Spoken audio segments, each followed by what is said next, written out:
আসসালামাইকুম প্রিয় দর্শকবৃন্দ, আপনারা আশা করি ভালো আছেন। আজ আমি সোনাগাজী উপজেলার আছি। এখন আমরা আপনাদের সাথে একটা ফলের দোকান, উনি বাহারি রকমের ফল বিক্রি করে থাকেন, সবগুলাই সতেজ, আপনারা দেখলে বুঝতে পারবেন। তো ঠিক আছে বন্ধুরা, কথা না বাড়িয়ে ওনার সাথে ওনার ফলগুলো আমরা দেখার চেষ্টা করি।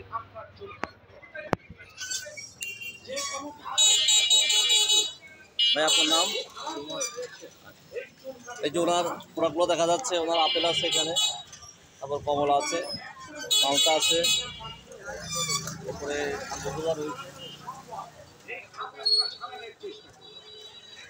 আচ্ছা ভাই, আপনার কাছে এমনি মোটামুটি কেমন বেচা কেনা কেমন হয়? আলহামদুলিল্লাহ ভালো।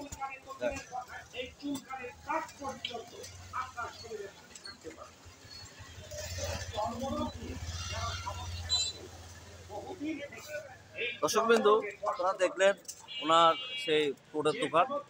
মোটামুটি উনি 0 পয়েন্টের কাছ থেকে এটা দোকানটা। তো আপনাদের ভালো লাগলে লাইক শেয়ার কমেন্ট করে দেবেন। তো সকলকে ধন্যবাদ। অন্য জায়গায় দেখা হবে। আসসালামু আলাইকুম।